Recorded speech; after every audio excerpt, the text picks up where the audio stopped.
the universe. The next voice you hear. Erik Nagel.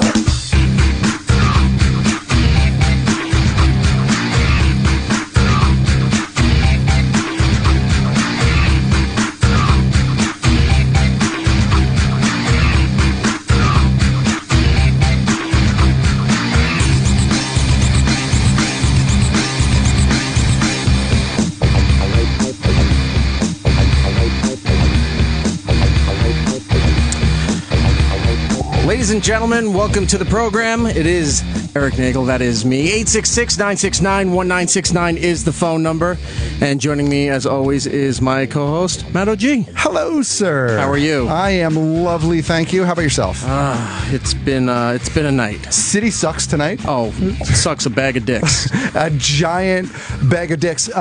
So tonight, coming into the show, Erik dropped me off, I don't know, several blocks away from the studio because there was a genuine concern that we would not actually make it on time. And he's like, get out of the car, walk. Yeah. If you have to start the show, ahead. I'll call in or something like that. This is how bad it was. For those who don't know New York City, or even if you do know New York City, we got out of the Lincoln Tunnel into Manhattan. It was about 6:15. Right.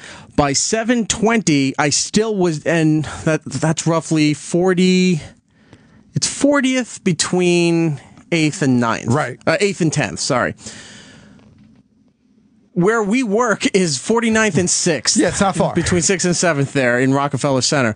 And by 7:20, we were still on 46th, just approaching 8th. It was not good. Every side street was blocked for some god-awful reason. I don't know why. And I was at the point where it was 7:20. I said, I'm really freaking out, Matt. You need to get out of this car and start the show if I don't make it there. Right. So I walk through the cold that is Manhattan this evening, and I get to the building about 30 seconds before Erik gets to the building. So, I mean, I got here, but we lucked out on this. We lucked out. And it's not like that we were running late. I mean, we had more than enough time. Several factors are in play here, and I have to think that it is because even though they're not in this particular section of the city, I think part of the traffic problem is one is the NBA All-Star Game festivities are going on, which is still a bit downtown by Madison Square Garden and whatnot. Fashion Week is also happening, which is, again, downtown. And then there was free concerts everywhere. Yeah, I think there was like a Kanye West concert today or something like that. And there's Giddles. Hi, Giddles. Hey, what's up? How are you? You almost forgot that he was back there. I'm at the kids' table today. Yeah. It's Can I cute, have some turkey? In a little bit. So, yeah, it was a real pain in the ass to get in here. But we're here. Tonight on the program, we're going to talk to the fine, upstanding gentleman of Comic Book Men on AMC. If you're not familiar with the program, these are all Kevin Smith's friends that he hired to run his comic book store in Red Bank, New Jersey. Correct. And they eventually made a TV show out of it. They have a podcast, the TV show, the whole Tell 9 Them yards. Steve Dave is the podcast, and they're going into the second half of season 4. This is, again, you can tell this is an AMC show by split seasons. They like to do it. It sells more DVDs that way. Right. Now, what we've got to do here first before we get to them, there was some video game stuff that's going on that we need to talk about real quick here. Sure. A bunch of games came out recently and next week as well. The Order 1886, which is the one that I've been waiting for because it has that weird Victorian steampunky sort of vibe going on. Yeah, that one comes out next week for PlayStation. Evolve is out for Xbox, PlayStation, even PC. And there's a new, if you're a fan of the Zelda series, there's a new update of the Majora's Mask for 3DS. Yep. And all this other stuff. So when we have to talk video games, we go to my buddy Bryan Shea, who is now part of Game Informer. Bryan. Hey, how's it going, Erik? How are you? What's going on, Brian? Doing all right. For the longest time, this asshole he said, there's something big coming, but I can't talk to you about it. I'm like, why'd you even tell me that? And this went on for months. And then finally he said, oh, it's happening. I'm like, oh, great, what's happening? I still can't tell you yet. Because he hadn't told other people and he had to move. It was just quite a whole ordeal. But now we found out that he left his previous company. He's now with Game Informer. And you're in Minnesota now? Yes. The other thing is I was moving up north to Minnesota from Texas, which, I mean, in January isn't exactly pleasant. But, ouch. Yeah, that's quite a transition. But, yeah, I was telling my family, I was like, like, aside from my parents, I was at Christmas talking to my family. I was like, yeah, I can't really tell you where I'm going. I can't tell you, like, anything. That they were pretty convinced I was working for some governmental agency. I was like, no, I can't tell you. Sorry. So it wasn't just you, Eric. All right, Bryan. Things are crazy today, so we're gonna have to do a bit of a speed round here. Let's go over. Do a speed round when I know. Round here. But this is even more of a speed round, speedier round, if you will. Let's start off with Evolve. What can you tell us about this game? Okay, well, that came out this past Tuesday. Basically, it takes place about in the distant future when humanity's kind of exploring other solar systems. They land on this planet called Planet Shea, and they decide to start a civilization. And it is a 4 versus 1 multiplayer game. And what it is you're a group of hunters, and you're going around this planet trying to track down these monsters that are making it pretty much a living hell for these colonies that are based in Planet Shea. Right. And these monsters are enormous, and it's 4 versus 1, but the 1 is a giant monster. So if you're the monster, you have you can evolve your monster. That's where it gets its name. So you start off level 1, you're kind of weak, and you can choose what power-ups and abilities you want to level up. And then as you go around, you eat more things in the environment. You can change into a higher-level monster and add more ability points to certain things that you use more. But all the while, this team of 4 human-controlled players are hunting you down. So you kind of have to be sneaky about it. You got to be quick. You got to be strategic. It's a really cool concept. It's by the people who made Left 4 Dead. If you remember that game, that's a fun series. Yeah, so it's a great developer. It's a really cool game. I'm having a lot of fun with it. Okay, so this is definitely worth your time and money to put into this game. Yeah, check it out. It's definitely better enjoyed with people you know and people who are communicating with each other. Definitely not like Call of Duty where you're going in. You can just kind of go off on your own and kill people. You have to stick together. You have to work together, or else the monster's just going to destroy you. All right. Well, a little later in the program here, as we talk to the comic book men, I have a bunch of copies of Evolve to give away for Xbox, for PlayStation 4, and even the PC versions. We're so fancy. So we're going to give those away in just a little bit. We're evolving as a show. Oh, yes. Let's move on to the Order 1886. All right. Yeah, this is a new game coming out on Friday of next week by Ready at Dawn. They're best known for their work on the God of War series. They put out all of the portable editions of that, and they also did the collection that hit PlayStation 3 that had the first couple of games from that series. Basically, it takes place in an alternate history. In the year 1886, the Knights of the Round Table have found a way to survive through the centuries, and they're kind of going around hunting these half-bloods, they're called, just kind of like a gothic-type werewolf-type creature. And, it looks incredibly cinematic. I haven't had a chance to check it out myself yet. I'm sure I will shortly after it releases on Friday. But, yeah, it's probably the first big exclusive, it's only coming to PS4. It's the first big exclusive of the year. We, Roland and I got to go to, every year we get to go to the Sony. They have a little party here at one of the hotels in Manhattan where they get to show you all the things coming out for the next year. It's their holiday event. Right, but they do it towards the end of the summer. Mm-hmm. And one of the things that really drew our attention from what Sony's putting out, and it's not just video games, it's new technology and other products and everything else they're involved in. But as soon as we saw the Order 1886 and what it involved, and it was like, this is awesome. But they only let you play one tiny scene. They wouldn't show you the rest of the game. Because at that time, too, they still hadn't finished it. And it was due out in February, like it is next week. And they were even concerned that they wouldn't have it done in time. Right. Because this game was so involved and there was so much going on with it. But it's definitely worth that. And we'll have some copies of that to give away a little later in the program. And that's for the PlayStation 4 only because it is a Sony game. Lovely. Let's move on to the new Zelda game for 3DS. Yeah, it's of Majora's Mask, which came out in 2001 on Nintendo 64. This one is it's a very divisive game in the Zelda series. A lot of people say it's their favorite Zelda game. A lot of people say it's their least favorite Zelda game. It's very different from any other game in the series where, like most games in Zelda, you go around, you fight Ganon, you go through dungeons, stuff like that. This one is kind of centered on the Skull Kid, who is this kind of like, I guess, a tricky guy that you meet in the woods, and he steals your ocarina from Ocarina of Time. If you remember that game from N64, that was a great game. Yeah, it's my favorite game of all time. So yeah, I'm a big fan. And yeah, you go chasing after him, and it kind of lands you in this parallel world to Hyrule. So it's a continuation of the Ocarina of Time you can't really call it a series. I guess it's only 2 games, but it's a continuation of that story. The same link takes place a couple months after Ocarina of Time wrapped up.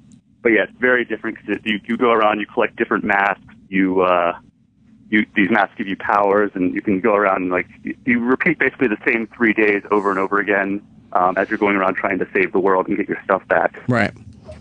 Okay, so this is definitely worth getting, or no? Yeah, it's in our most recent issue at Game Informer, it won our Game of the Month, which is pretty rare for a re-release. They improved a bunch of the mechanics, and they made the graphics look pretty modern. So it's definitely the best way to experience it if you haven't played it yet, which a lot of people didn't, because when it came out on N64, you had to buy the extra expansion pack because there were so many additional graphical strains on the system. Out of everything in the Zelda series, honestly, I know so many people love that particular game. I thought, for me, that was the worst one out of everything. I just got to the point where I found it too confusing and in some parts too difficult, so I just wound up giving up. I didn't even really try to play through the difficulty of it. But if they fixed all this stuff, so then maybe I'll have to give it a second look. Yeah, it might be worth it. All right, let's move on to the final game that you have there. What was it called? Not Daylight. Dying Light? Dying Light, sorry. Yeah, so there's a series called Dead Island that has been coming out over the past few years. It's kind of like a campier, cooperative zombie game. But that company kind of moved on from the series. Another team is developing Dead Island 2 later this year. But the company that made the originals moved on and created this game called Dying Light. It's kind of a more serious zombie game. You're kind of dropped into this quarantine zone. It's like Eastern Europe or somewhere around there. And you have to retrieve this data, but you slowly realize this governmental agency that you're working for isn't exactly as it seems. So, you decide to join up with a group of survivors in this zombie quarantine zone and try and help them out. And there's this other guy who's trying to take control of the entire area and screw everyone else. So it's kind of standard action movie fare as far as the story is concerned.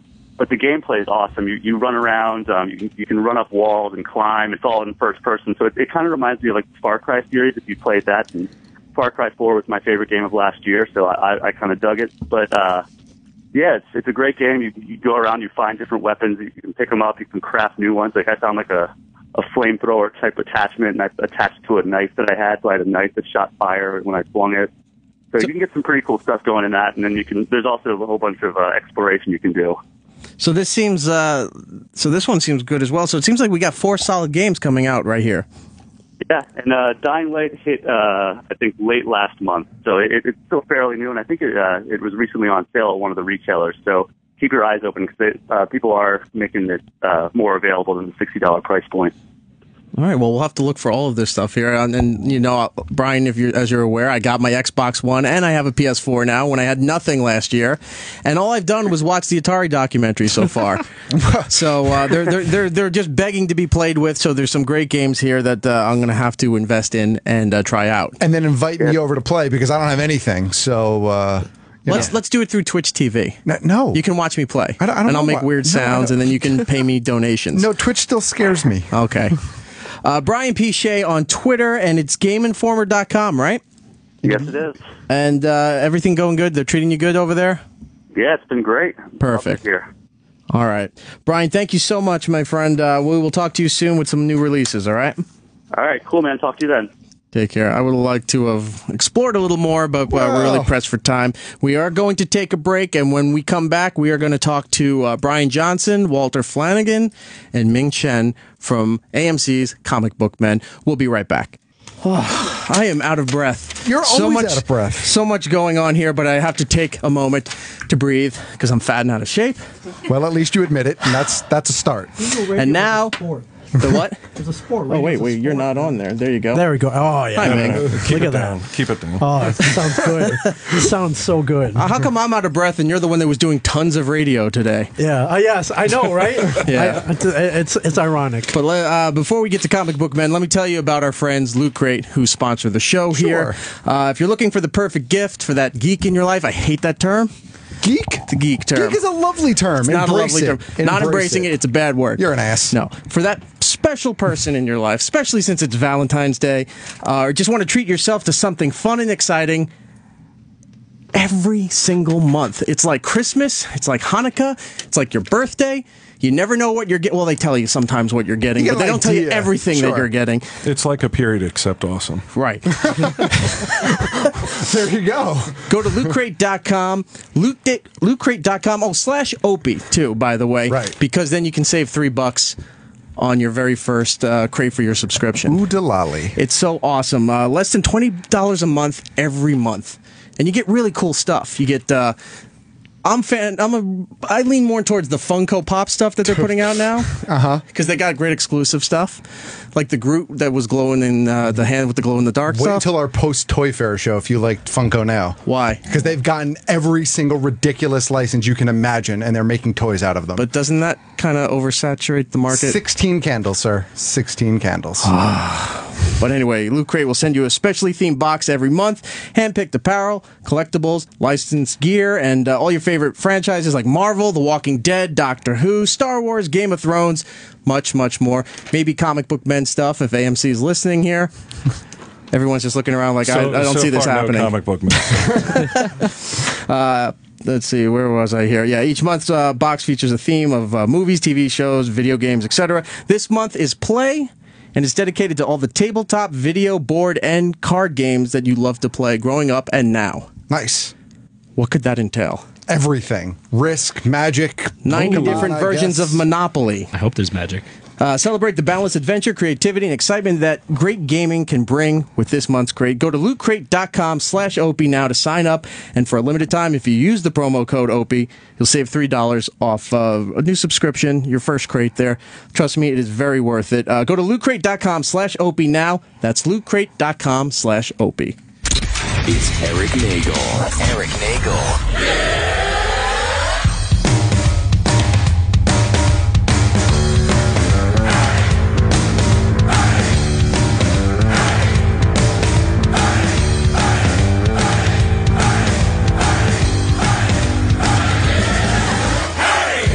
There we go.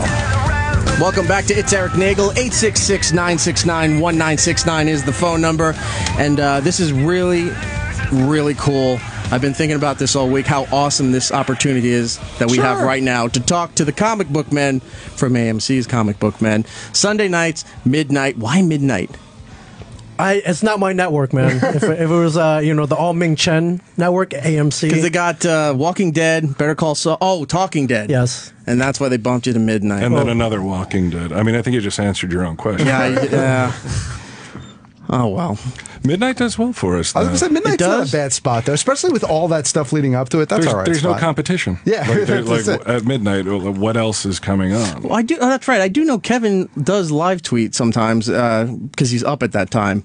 Right. For when it airs on the midnight. West Coast. Right. So he does both. He does the East Coast airing and the West Coast airing. Does he? I don't watch our show at midnight. I He's in bed. You're in bed sleeping?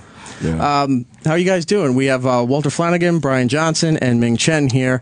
And you were saying earlier that they were ragging on you on Twitter for you doing tons of radio and they couldn't be bothered with it. Yeah, well, the ton is like one show, one show a night. That's a ton for me. So apparently that description doesn't fit Bryan Johnson's So you were criteria. over-exaggerating is what it was. I tend to do that, yes. He embellished and I called him out on it. Tons of radio, especially when one of the interviews he set up for himself.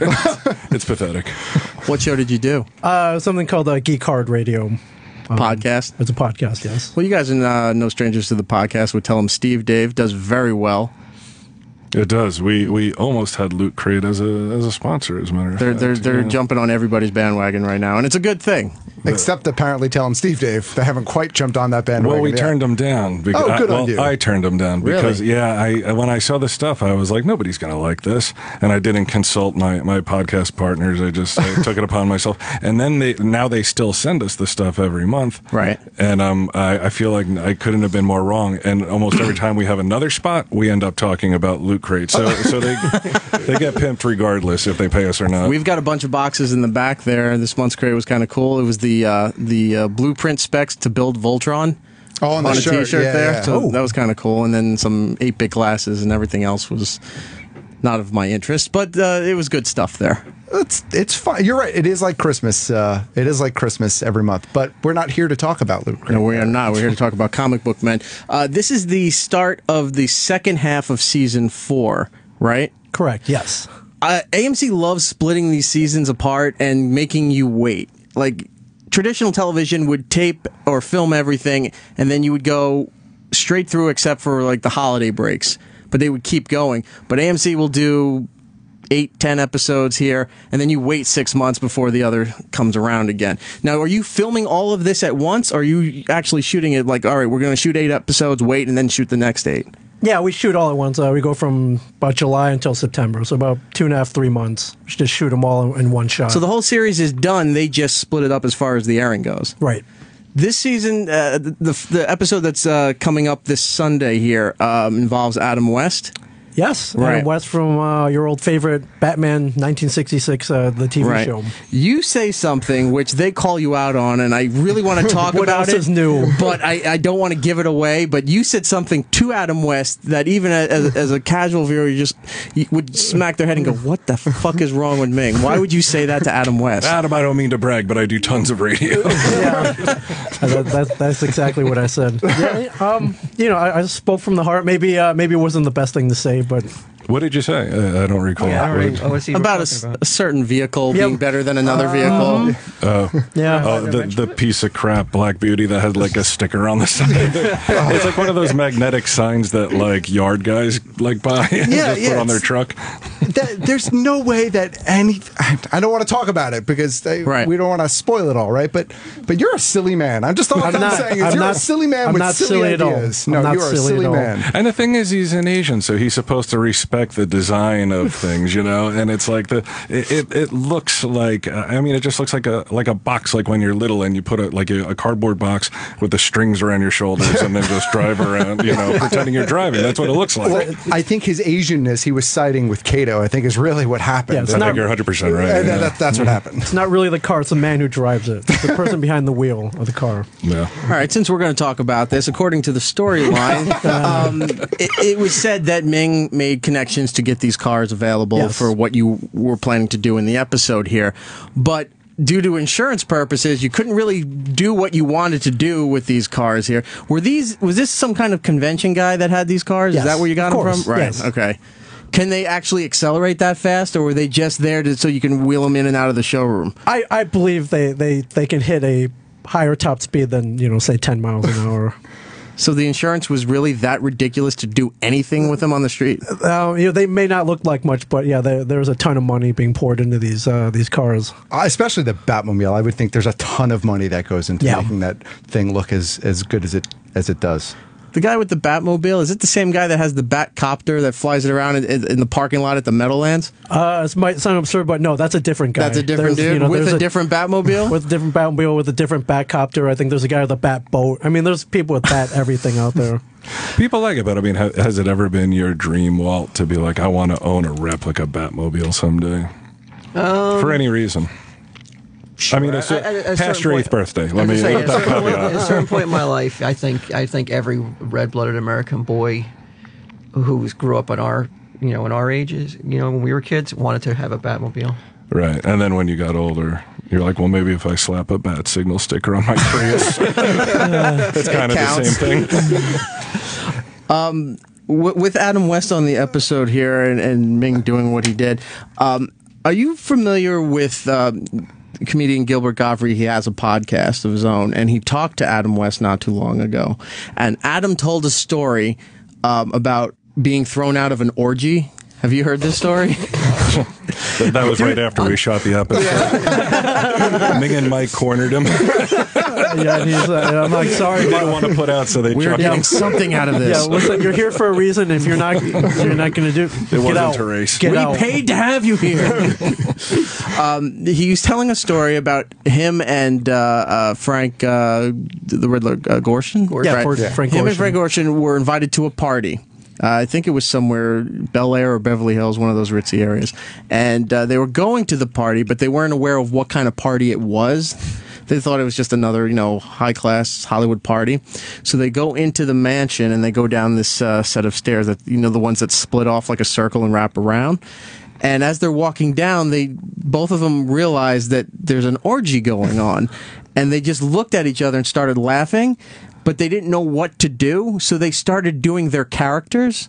They just, like, the Riddler and Batman are talking about seeing this orgy going on, and they're just making fun of people, and security wound up throwing them out of the party.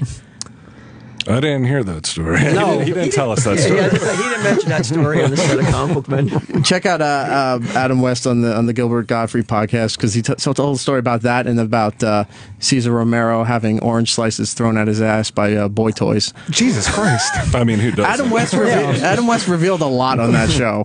Wow. How old was he at this orgy party? I don't. Was this way back in the late 60s? This was 70s? while the show was still on. Oh, while it was still on. Yeah. It would have been great if they went in costume thinking it was, oh, we'll just show up as Batman and there's an orgy going on. Hasn't happened to us yet.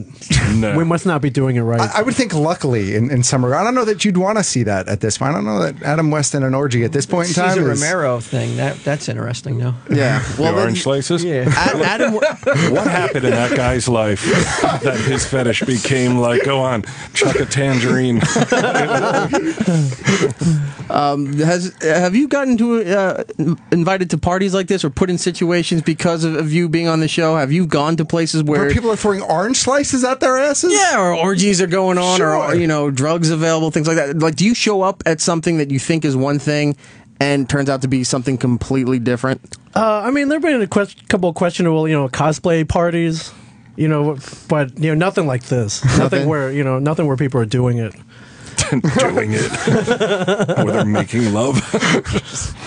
One of the episodes, speaking of the cosplay stuff, one of the episodes from the first half of the season was you guys exploring the Brony convention. Yes. And about a season or two ago is when... Speaking of guys doing it. About a season or two ago is when you guys discovered Brony, when this big dude came into the store and was saying, are you guys a Brony? Had the pony tattooed on his arm and everything. So you went to this thing, and I know Walt was thinking from a business perspective that, no, this is ridiculous, but had to admit that there was a lot of merchandise being sold at this thing, and you guys were trying to figure out, is this something that you really could make room for in the store?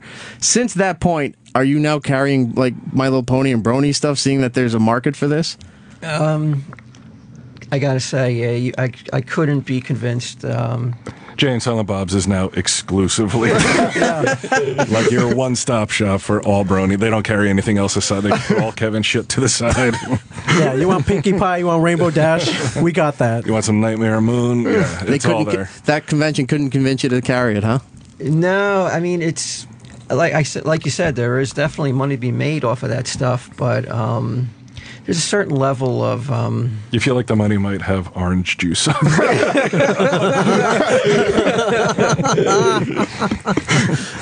What other weird things did you discover about this subculture with the Brony stuff? Because when we first discovered it, it seemed like... we thought it was like those furry conventions where people would dress up as stuffed animals and just would like hug and cuddle each other at these things. But Brony just turned into this whole weird phenomenon of just... Like, I think you said it's young girls and middle-aged men just love My Little Pony. It's odd, yeah. I mean, my feeling is that it's, not so much anymore, but at one time, the geek, the comic book culture, whatever you want to call it, they were the outcasts. Right. And now it's kind of popular. So now the new outcasts are... the Bronies, like even they're not accepted, right, by more mainstream geeks. So for whatever reason, they're like, okay, now we all get together and friendship is everything. Because I asked one of the guys, the girls there are girls, they go there and they're called Pegasisters, Okay. And I said, is it annoying that these... Now, meanwhile, I'm talking to a man with a beard who's dressed as, like, strawberry shortcake or something. Yeah, he's got a little girl skirt on. He's wearing, like, a little baby backpack. It was odd. And he said that, no, there are no... there's no bad feelings that the Pegasisters show up, and it's just like it's all about inclusiveness. Right. That's the whole thing. And I don't get it. And you see people, they're in groups just dancing, in one part of the convention and happier than I've ever been. Like, if you took like every happy moment of my life right. and collectively mashed it together, I wouldn't be as happy as these guys are dancing in a group with other dudes and so Pegasisters. strange. I can't get my head around it. Is this whole brony movement? Is it? I think to each their own, but I think it's ridiculous. But are they being unfairly labeled? Because when this whole thing was making news, it seemed to be that they were sexualizing a lot of this. Have they hijacked a kid's concept and turned it into perverted something it too? Yeah, because that's what brought it to the attention of everybody. Because it was dudes dressed in My Little Pony, and then the news was saying that they were like sexualizing this thing. Well, I didn't see any sexualization when we were at the con. I think probably in any of those subcultures, you'll have a select group of people that will find a way to sexualize it. But I think overall, I don't think that's what it's about overall. I think it's probably just about community and some sort of weird, like, just break off inclusive group of wackos. Fans. Yeah. Yeah, I agree. I didn't like Walt says. I didn't see much sexualization going on there. Right. I thought that originally, before we investigated at all, I thought it was just all gay dudes, and apparently it's not the case. It's the exact opposite. It's just guys who really enjoy. Oh, okay. I wouldn't go that far. It's a nice mix. It's a mix. It's gay dudes and dudes that haven't admitted they're gay.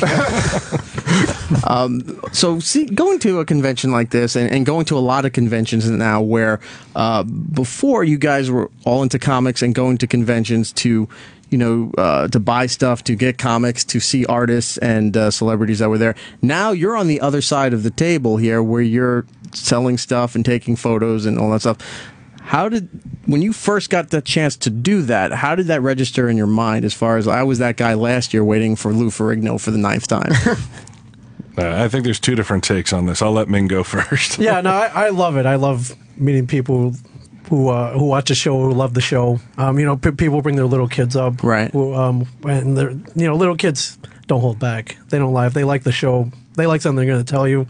If they hate something, they're going to tell you. So they say they don't like you, but they like Bryan. Little kids mostly like Ming. Yeah, for whatever reason they relate to me. I don't know if it's because they're taller than I am, or they, I look like their little brother. I'm not really sure, but not even their big brother. Yeah, not even their big brother. Yeah, but like you said, before all this happened, I would go to conventions and wait in line and meet people for my favorite shows. So yeah, it's kind of, I'm not gonna lie, it's fun being on the other side, for sure. I love it personally, but you love it because to meet the people. I do. Well, that and well, as I say, then why do you charge for an autograph then?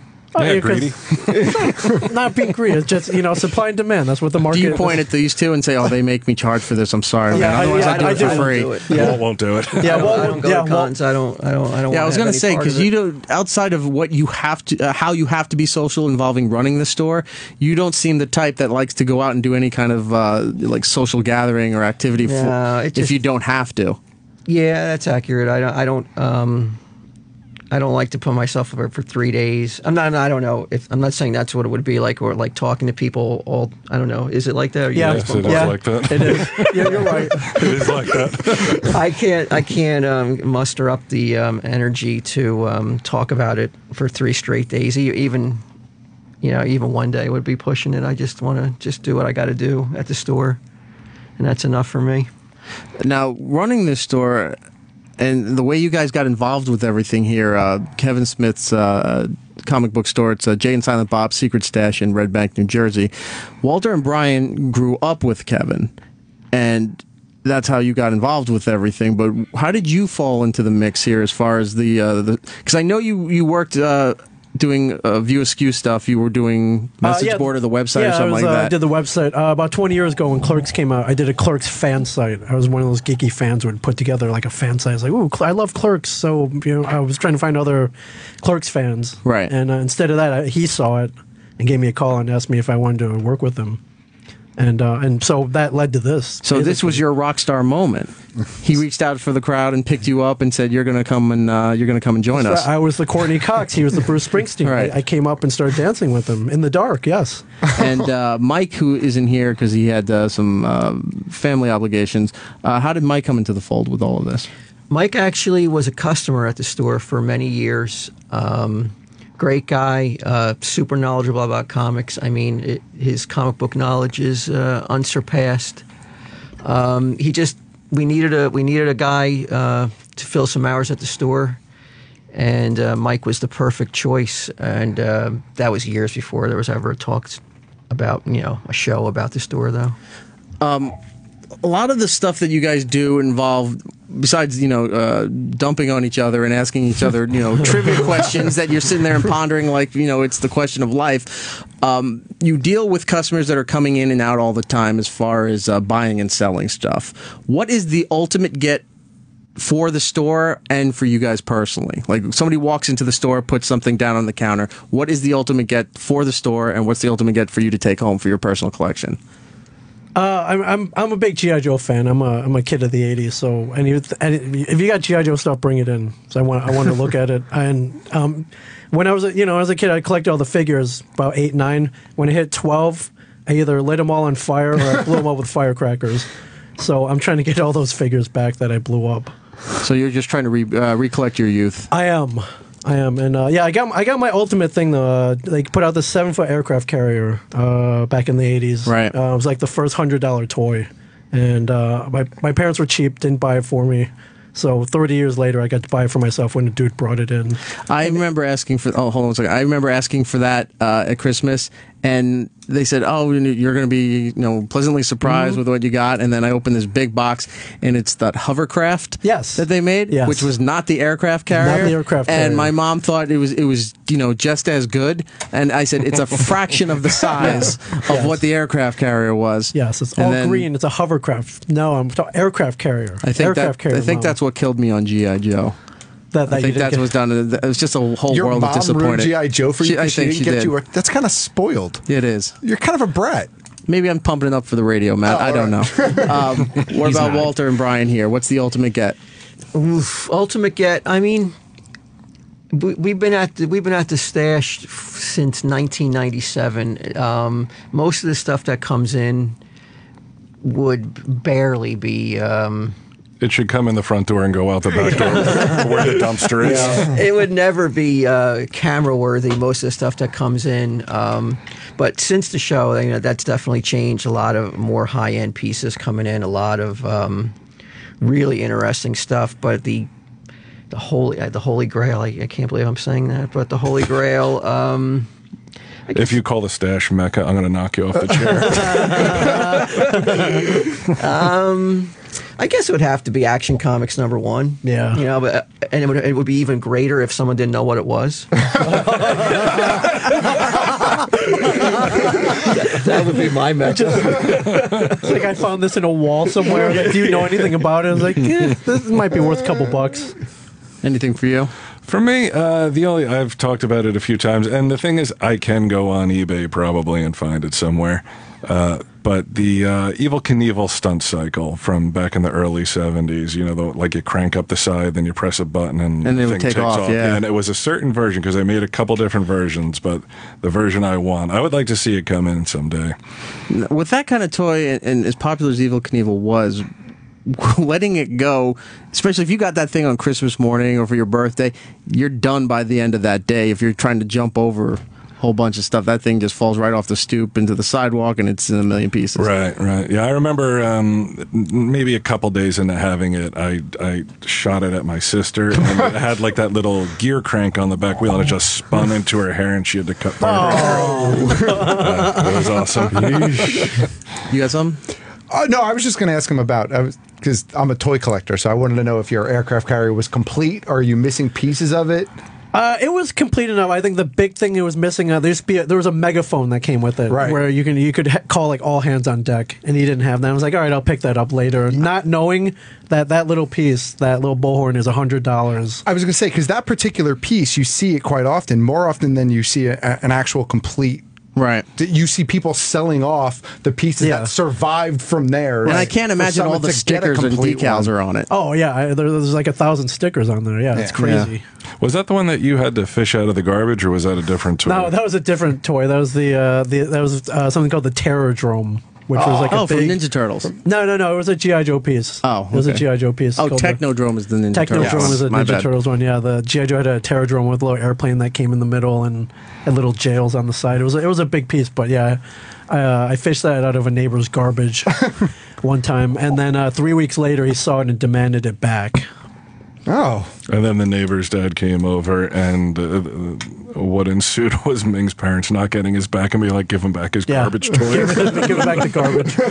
Just let him have it. 866-969-1969 is the phone number here. Do you mind taking a couple calls from people? Are the boards lighting up, as they say? They in the are. industry? Whoa. Drew in Cleveland wants to talk to Walt about Batman. Let's go to Drew. Drew. Hey, E-Rock. Hey, how are you? Guys, good. Hey, I just got into Tell 'em Steve Dave. I love it. And I apologize if you guys have already covered this on Tell 'em Steve Dave. But, Walt, how do you feel about Zack Snyder pulling from Frank Miller's Dark Knight Returns for the upcoming Batman vs. Superman movie? Can someone repeat it? What he said? Oh, do you have no headphones? I thought he had headphones. Could you reiterate the question to him? Let me get his thing on. I was going to say, how do you reiterate it? Because I missed part. It was the gist of it was, how do you feel about Zack Snyder kind of using Dark Knight for the upcoming Batman versus Superman, kind of using it as his reference almost. I mean, how could you not be excited by that? I mean, arguably, The Dark Knight Returns is the greatest Batman story ever told. Sure. The finale fight between him and Superman is, again, arguably the greatest battle in comic book history. Zack Snyder, he did The Watchmen too, right? Correct. Yeah. I love The Watchmen. I know a lot of people say that they didn't like it, but I loved everything he did in The Watchmen. I cannot wait to see what he does with this movie. Even the Blue Wiener? I love the Blue Wiener? I had the balls to go out and do the Blue Wiener as much as he did. Right. You could have did it once and you would have made me happy, but the fact that he kept throwing it in there, like unapologetically. Yes, yeah. I applauded that. I have a concern though. I think that the reason it worked so well in the book is because you really had this the Blue Wiener or Dark Knight? No, Dark Knight. Sorry. The Blue Wiener works wherever you put it, but the Dark Knight works so well in the book is because you really had this history between those two characters that, as a reader, hopefully you understood, right? And you had been the reading. Friendship, right? And and so in the movies, you don't have that. You have the one Superman movie.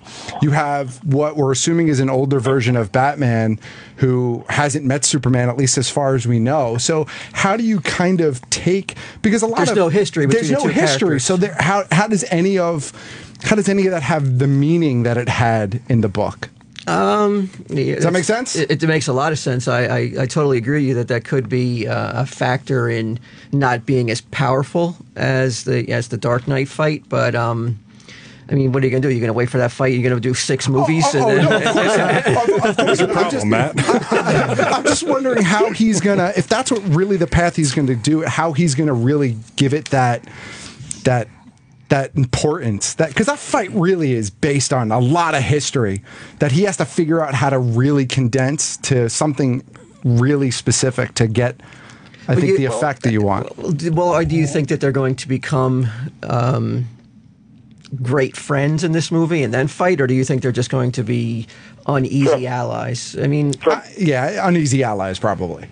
From what's been leaked so far, it's Bruce Wayne is in Metropolis during the destruction during Man of Steel, and he's very, and Ben Affleck's very hesitant to even trust him, and that's when that scene where they showed at Comic-Con, where it's the armored bat suit against Superman. It's just it's right out of Frank Miller's, and I'm sorry, I'm really geeking out that I get to talk to you guys. Take a breath. And this, like Kevin Smith, this is the book that got me back into comics. The Dark Knight? Yes. Yeah. I mean, you can't go wrong using that as some of your inspiration in that movie. I mean, if he didn't, I think a lot of people would have been a little bit disappointed if you don't see the bat armor. Sure. In that final scene of that. And there's got to be. He's got to. I mean, is there going to be? Will he go to Lex Luthor? Where is he getting the kryptonite from? There's so many answers. So many questions still to be answered. Right, Bryan? Oh, I'm edge of my seat. I'm about to fall forward. Are you awake over there? My teeth. Wake up. Yeah. Thank you for calling. Drew, do you have PlayStation? No, I have Xbox. You have Xbox? All right, I'm going to put you on hold here. I'm going to give you a copy of Evolve. Okay. All right, from our friends at 2K Games and Turtle Rock Studios. Evolve is out right now. I'm going to put you on hold. You got that. What do you think, being big Batman guys, what do you think of Gotham? I have PlayStation. We'll talk later, Brian. It's different.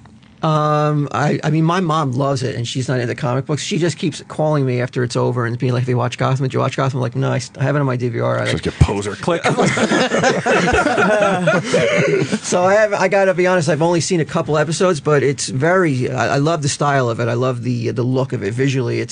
I dig it. But I got to admit that it was on Monday nights, and I know this is crazy, but Monday Night Football was on, so I always forgot about it. Really? Yeah. What got your mom into it? Did you also forget that there's a such thing as a DVR? Yeah, what got your mom into it?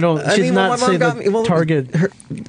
She got me into comics when I was This dude little. exists in the way he does because of his mom. With I mean, going way back, really fostered your interest in comics, right? Yeah, she introduced me to comics, even though she didn't really read them, but she was a big proponent of comic books. So when she saw Gotham, and she doesn't have cable, so it's on Fox. Yeah, that's cool.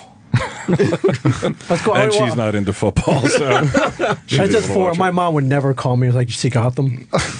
Or she might not just call you at all. Yeah, well, okay, there is that. We have a call from Tom in California. He has a question about some old comic books for the comic book guys. Tom? Hey, how you doing? Hey, what's your question? Well, I was given some really small comic books from a very old friend of mine, and I think they call them 8-pagers, but they're actually pornography. I didn't know if they were worth anything. I've never thrown them away. So little pornographic comics. I know. What do you mean you think they're pornography? Either they are or they aren't. Maybe it's a flip book. They are very They're very pornographic. I think they call them 8-pagers because it's about 8 pagers. There's like naughty nerves when the sailor. Think you could last through an 8-pager? No, man. Two at most. Are there any stories involving orange slices? Because we may have a buyer for you. Right. How much you want for those 8-pagers? So that's one. Have you ever heard of such a thing, Walt? There's comic books have always had a history of dabbling, in the pornographic areas. Cherry Pop Tart. R. Crumb. Stuff. So is there a big market for pornographic comics? I don't think so. You got to find that right collector, and I'm not interested. They're usually in jail. Tom, what do you have, Xbox or PlayStation? Oh, I think my kid's got Xbox. All right, I'm going to put you on hold. I'm going to give you a copy of Evolve from 2K Games and Turtle Rock Studios, and I think he'll enjoy it. Hang on there. I've got to talk to you about the news this week with Spider-Man. What are your thoughts on this whole deal with Sony and Marvel? I think it's great. My first thought was like, all right, how much is Sony getting paid by Marvel? How much money are they going to get to use their character? Oh, is this where they're letting Spider-Man be one of the Avengers? Yeah, to cross over into the Marvel Cinematic Universe. I'm like, bro, it's got to be like in the millions or billions free. Yeah. They're letting them use it for free, and this is why. So, Spidey's going to jump into the Marvel Universe. Sony's also going to make their own Spider-Man movie. So them letting them put him in the Marvel Universe, it's a big commercial for their own Spider-Man movie that they'll eventually release. But they have to use the character that Marvel uses, the actor that they use for Spider-Man in the Marvel movies has to be the same one they use for the Sony standalone, so he'll right? get a nice payday, yes. But I don't know. But something seems a little weird about this deal. There's no money being changed hands, and I think it's brilliant. It's like a free commercial. Everybody wins, but us, the fans, most importantly. Have they said how long? Is it a cameo or is he in the full movie? They haven't said, but I mean, apparently, from what I can tell, he's going to be fully in Civil War, which makes sense because Peter Parker is a pretty big part of the Civil War storyline. But I think he might have a cameo somewhere before that. I don't know if they're going to try to retcon him into something that's already happened. I don't know how they're going to do it. It's really weird. How could you be skeptical about this? What on earth would make you not excited that No, I am excited, but I don't think Sony's going to have this property much longer. We were talking about in the car here that even though they've come to some kind of deal, and after the whole thing with the interview and some other stuff going on with Sony, they forced their people to go back into the boardroom with Disney and Marvel there to make something happen. So Sony comes off a little bit desperate with this, and even though there's profit sharing and they get to maintain creative... they have final creative control is right. what the agreement says. I think that's just what they're saying now, but I think within a couple of years, Disney's going to get complete ownership away from Sony. There's something they're not telling us here with this deal. That's a good thing that Disney gets It's a great it back. thing, yeah. I mean, because Sony consistently, there's been 5 movies so far, right? 5? Yeah, 5 movies. So, and each one, I think, has done worse than the one before financially. And they've really bastardized the character. I mean, I'm a big Spider-Man fan. They have really bastardized that character. There's certain things that are really good, and there are certain things that are not. Marvel getting them back is pretty exciting. And then, of course, the big question this week is which version of Spider-Man right, because what is the one that everyone thinks is going to happen? Miles Morales, which is the ultimate Spider-Man. And in no logical universe are they going to use Miles Morales. It would be the worst business decision ever, in my opinion. Why is that? That's his theory. Why is that? Why is that? Yeah. I love this dude. He's so cynical about everything. I love you, man. Because I think Peter Parker is the iconic version of the character. I think Peter Parker's wit would go great toe-to-toe with Tony Stark. I think Miles can crack a couple jokes. He's been known to. He doesn't have the same. I like Miles Morales. I just don't. I don't see them starting with Miles Morales. No. Maybe they start with Peter Parker and at some point end up with Miles Morales. But I don't see. Can I ask you a question? Is Miles Morales a real person or a character? I don't know who the hell you're talking about. In Ultimate Spider-Man, he is... Peter Parker dies, and this kid kind of gets powers similar to Spider-Man's, but not entirely, and he takes on the Spider-Man persona with a different costume, and he's got some different abilities. And there's something going on with that Miles Morales, because they are not letting that go, the Ultimate Universe, even though it's not doing that well, I don't think, but they are not willing to let that go, and they keep pushing it, so there may be something there to why they are refusing just to let that line go away. I think that Miles Morales is going to join the main Marvel universe after Secret Wars. Yeah. They'll give him a different name. They won't call him Spider-Man anymore because Peter Parker is still around. They'll figure out something else to call him.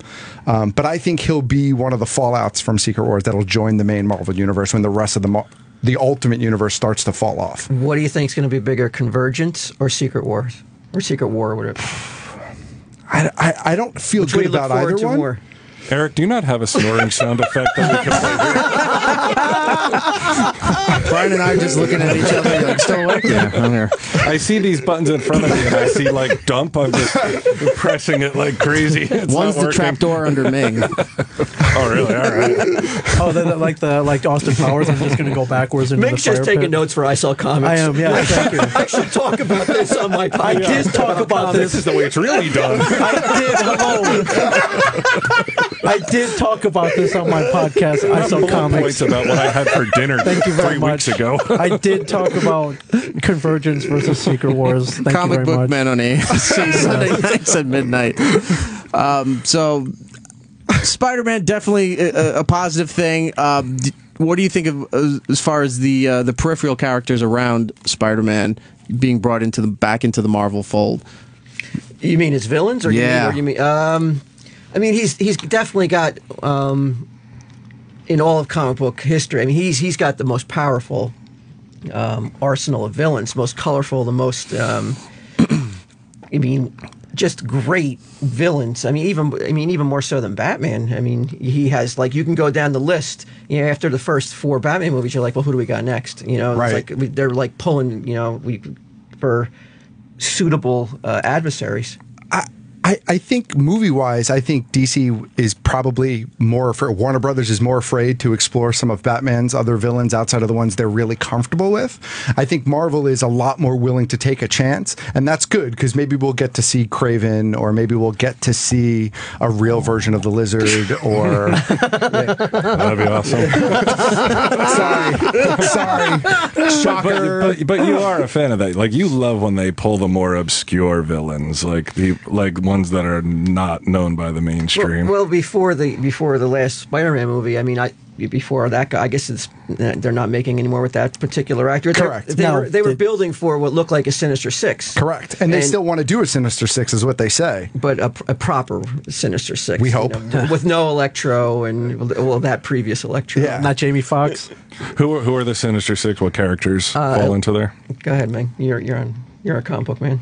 Yeah, you have a comic book based podcast. Who are the Sinister Six, man? Look at him with that dumb look on his face. You blank-eyed mother effer. I'm deferring that back to you. Well, you got Mysterio. Okay. You got Electro. Yes. You've got Kraven. You've got the Sandman. You've got was Green Goblin in the Sinister Six? I believe at one point, but you also had Sinister Six has changed because you also had Vulture in there at one point. You had Doc Ock at one point. Yeah. What about Rhino? I remember Rhino. Is he in there? I don't think he was ever part of the Sinister Six. No. I mean, he was in that Spider-Man movie in some sort of mech suit, but he was not. I don't think he was part of the Sinister Six. That's it's changed. Sorry, Brian. It's a rotating. Yeah. Six. Is Lewis back there, by the way? Get Lewis on mic there. Guys, this is Lewis. He's one of our interns here, and he was really excited that you guys were coming in, and he wanted to know if he could ask you a question, I think, for Walt. Okay. You there, Lewis? Yes, I am here. Sorry, give me 1 second. Who are these guys? Can I ask you a quick question? Who are these two guys back here? This is Mikey Piff. He's the program director, I guess, for Sirius XM Hits 1 here at... And that's my buddy Giddles back there. I just show up. He's also Brian with a Y. Yeah. Oh, okay, nice. Got the same beard. And the beard? Yeah, I like the way this guy rolls. Version of you. Lewis, what's your question? Yes, with Robert Kirkman creating The Walking Dead and Justin Jordan writing Luther Strode, do you ever think independent comics will one day take over the comic industry? No. I mean, I think there's a lot of wonderful independent comics and so many great ideas, and you could do so much more because you're not constrained by the big two publishers' history. You could do anything you want to do with your creator-owned character, but one thing you'll never have is that public awareness. And kids today, if they're getting into comics, they're getting into them solely off the movies. So that makes sense. I don't think that. I still think there's definitely a piece of the pie for creator-owned comics. There always will be, but to overtake Marvel or DC, it's just not impossible. We'll say something like Men in Black, right? Like I mean, there'll be success stories, Little, but a couple here and there. Properties, yeah. Far and few between over the machine that is Marvel or DC. Well, plus nobody's going to put the kind of money into an indie superhero movie that they're going to put into a more mainstream one, right? I mean, not to say it hasn't happened. There's been some independent. I mean, if you want to call Dark Horse independent, which I don't know if you could. Yeah, they're. I guess they're kind of still independent. I don't. Yeah, sort of. Maybe it's not a really. Tough call. What do you think, Ming? What, Dark Horse? Independent or not? No. All right, that was very definitive. You're embarrassing yourself. Mikey Piff back here from Sirius XM Hits 1. You wanted to ask them something? No, before, because going back to the Spider-Man thing, I wanted to mention that in the press release they specifically mentioned Peter Parker. Like, they made it a point to say Peter Parker. Of course, because that's the logical decision. Yeah, exactly. But I think I agree with you that at some point they might transition, only because everybody on Twitter, like Miles Morales, was like way higher on like the trends. Like, everybody wanted him for whatever reason, at least from looking on social media. There's a lot of reasons behind that, though. There's a lot of like kind of progressive PC. Maybe it's time for a change. from the the nerdy white guy character. I think there's a lot of that goes on with. Is he a nerdy Latino guy, or is he like cool and suave? And no, I mean he's just like Razor Ramon. He's definitely not the wrestler. He's definitely not as nerdy as Peter Parker was. No, but Peter Parker was like the typical nerd. I mean, pocket protector and all back in the day. Charlie Brown as a superhero. Yeah. Do you guys look forward to the Fantastic Four movie, or are you just like, oh God, no? Yeah, it looks bad. Oh God, no. Doom is a hacker, really? You know what I really look forward to, and they never did it. They were gonna MTV a long time ago was gonna do an animated version of Hate. Do you remember that? No, that was an indie comic, right? Yeah. What company did that? I don't recall. Fantagraphics, maybe? Fantagraphics, yeah, you're right. Peter Baggy. It was supposed to be in the same block as remember when MTV had the Max? Mm-hmm. Right, it was supposed to be in the head. Yeah, it was supposed to be in that block of indie animation stuff.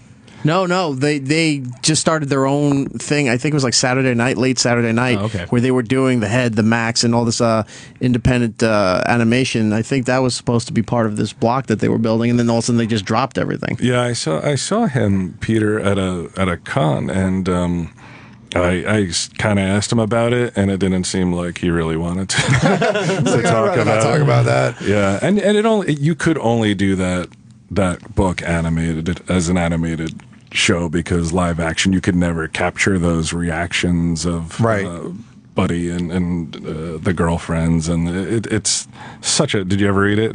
No, I never read it. Fantastic book. Based on like this sort of dysfunctional family, this guy who lived in Jersey moved to Seattle, then moved back to Jersey to live with his parents. It was like right around the grunge time, moved to Seattle, and have you ever read it? No, I remember hearing about it. I probably have come across it, but I don't think I ever read it. Yeah, if you could get the trade paperbacks, I'd recommend it. It's pretty good. What are you looking forward to most? With this news with the news with Spider-Man. It seems like Disney's putting the squeeze on Fantastic Four because they're not putting out a toy line or any other kind of promotion to go with it. They're canceling the comic. They canceled the book. They're just saying we are going to take this huge hit so that movie fucking bombs, and then I'm thinking trying to get it back. What a move! I don't think Disney had. Is it a bitchy move? I mean, they took the money when nobody cared. They should do. Yeah, but I mean, they took the money when nobody wanted to license their characters back in the day, and that's just part of the business. And now that they're doing everything right, they're going to go, yeah, you know what? We're going to squeeze you out and get our property back. I don't think Disney had to do all that. I think that movie is going to do very bad just on its own. Yeah, but I think it's so fun that they are doing that. All right, I'm enjoying the fact that they're like, we're not helping you at all. No kids' meals, no toys, no posters, nothing. No comic book. No comic. Yeah. You cut all lifeline off to this movie and go have fun with your movie. We'll see how it does, and then you'll come back in about a year. But is Marvel in charge of optioning for toys? I would think the studio would have that call, especially with a fast food tie-in. I think I remember reading they still have, as far as the merchandising, they do. They don't have creative control over the actual movies that they're doing, but I think they still have a big part as far as the merch that goes to these things. Yeah, because I think Marvel still works directly with Hasbro. As opposed to, I don't think Disney works directly with Hasbro for that license. So you're saying that they're purposely distancing and not helping this movie out so it tanks and they can get the property back. The plan. I think that's potentially the end game. That's a theory that we've been floating. That's interesting. Yeah, eventually if Fox chooses not to make another one or a sequel if this one tanks. Yeah, but look at their history though. Like Daredevil was a disaster, Ghost Rider was a disaster. Right. It's like they didn't help those either, so it just seems like the logical But when those came out, they weren't in a position they messed them like up. they are now.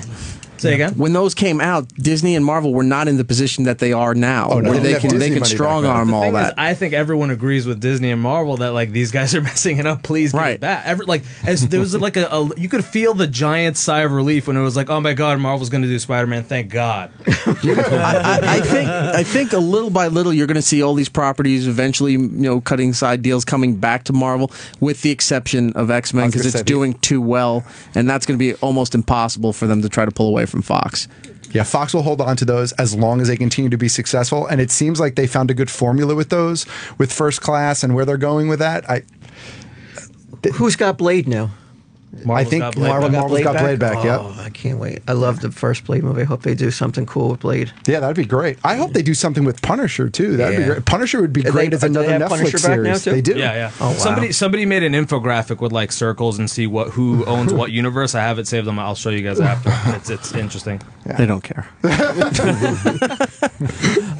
The show is Comic Book Men on AMC Sunday nights at midnight. We went a little bit on overtime here, so I apologize for keeping you. Are you not allowed to go as long as you want?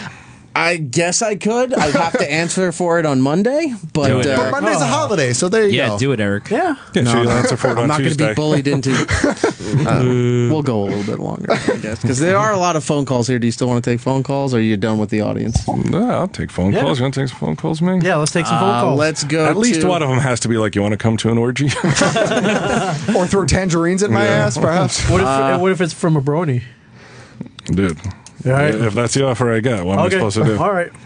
Let's go to John in Jersey. He wants to talk to the Comic Book Men. John? Hey, Brian, what's up? I was wondering if you wanted to come over for an orgy. Oh, my God. There you go, man. How coincidental. Yeah, wow. What a coincidence, right? Yeah, well, we'll take your number off air, and I'll be there, and I don't know, 15 minutes? Yeah, Yeah, you got car service. Yeah, We'll take advantage of it. Mm-hmm. It's like we're gonna take a detour. Thank you, John.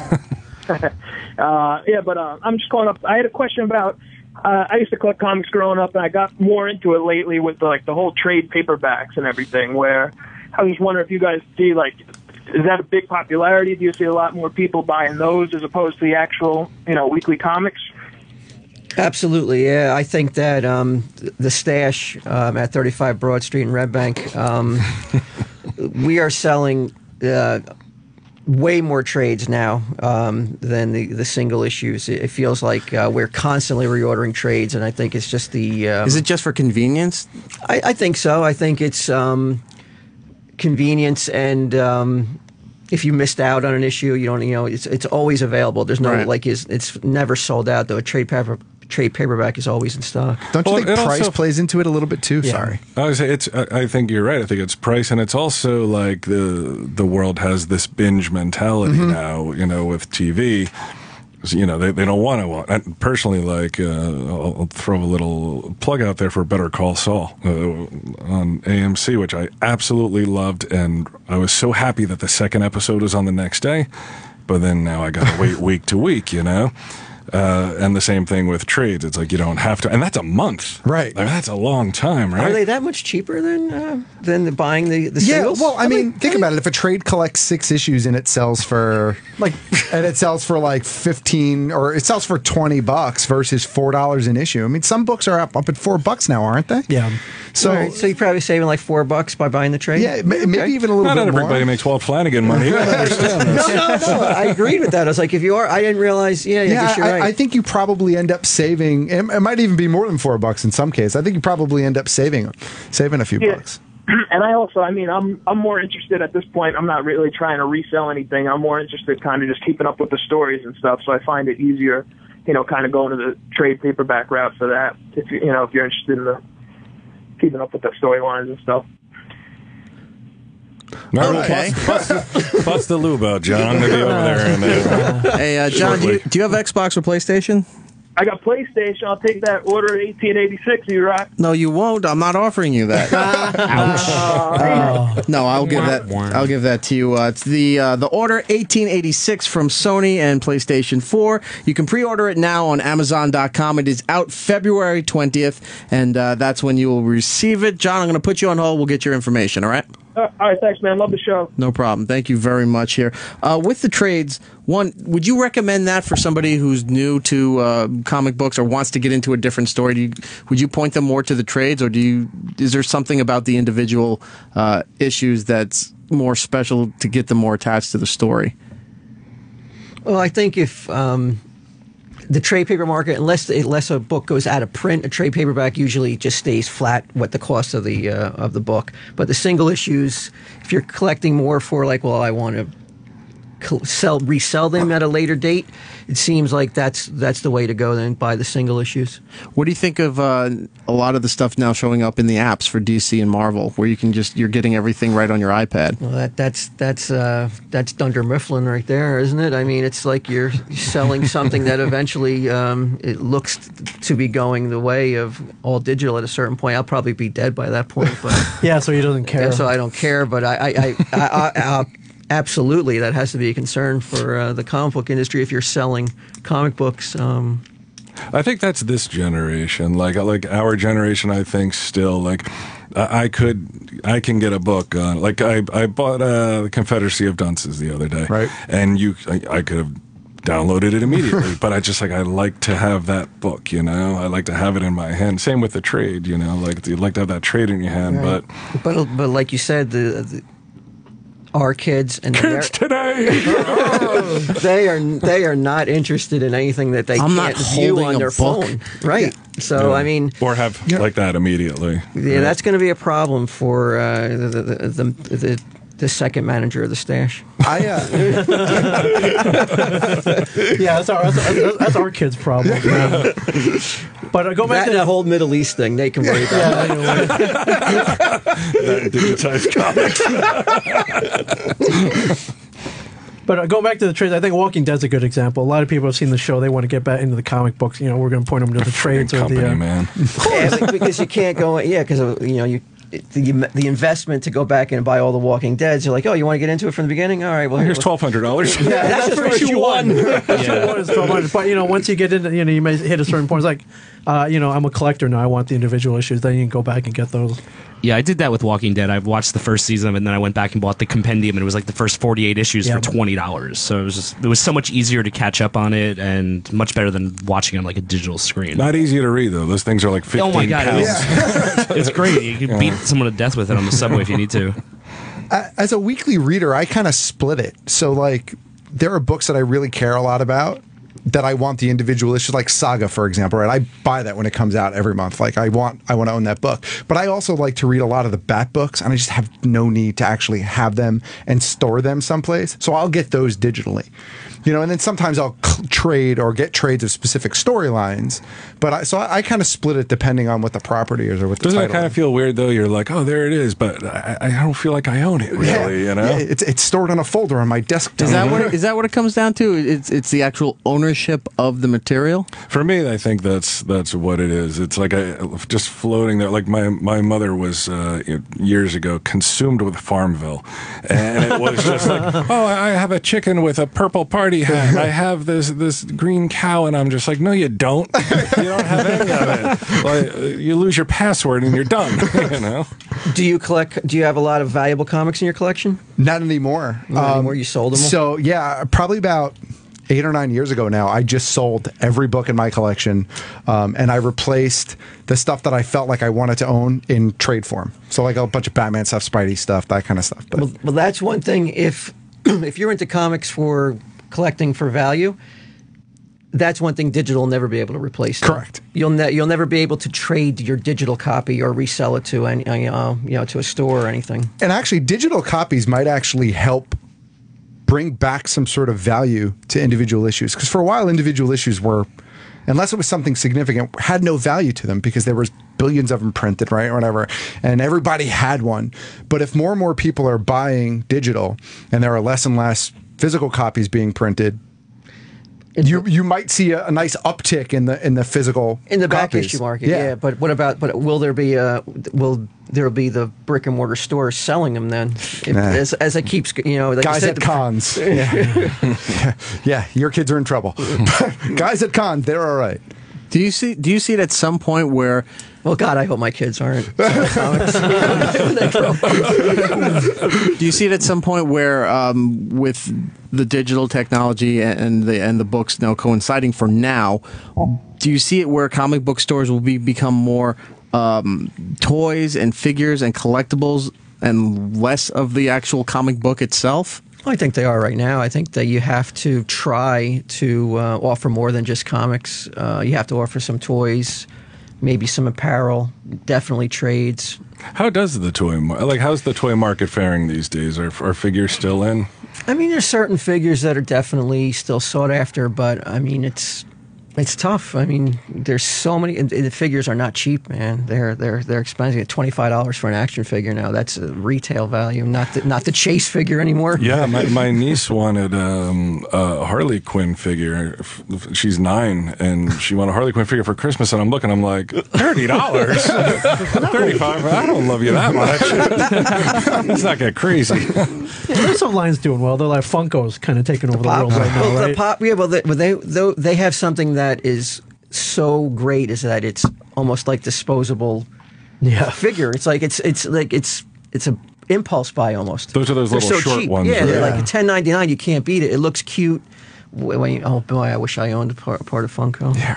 Yeah, they've in the like 2 or 3 years ago, they had a couple. Like I'm a big Simpsons fan and a big Simpsons collector, and they had 4 Simpsons figures as part of the initial line for Funko Pop.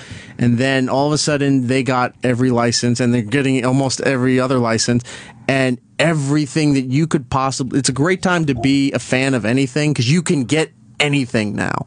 Where like 10 years ago, you couldn't get half the stuff that if you were an obscure fan, like if you're still a fan of the Tick, say, right? There was only very few things if you could find collectors or at the con or something like that. Now there's a resurgence of it. Funko's got everything.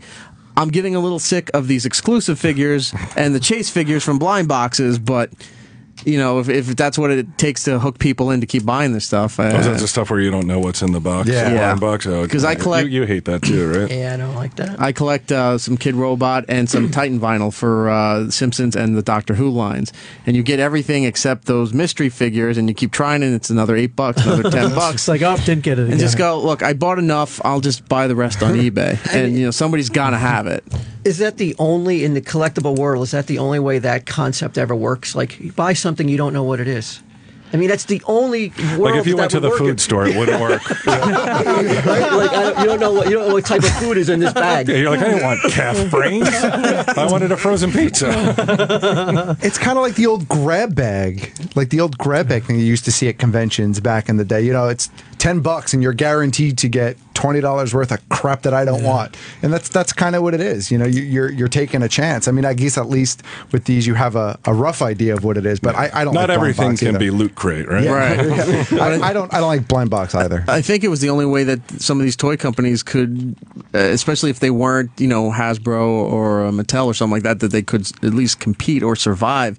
Where if you see a whole line of figures for some franchise, you'll see the ones that are always gone and you can't find. Then you'll see a million of these other characters and the kitchen sink versions of them that are just still hanging in Target and Toys R Us, so you can't buy it. So this way, you know which ones you want. You see, they show you the product line, but you can't buy which one you want. So you're like, you got to hope that you can get the actual character that you want.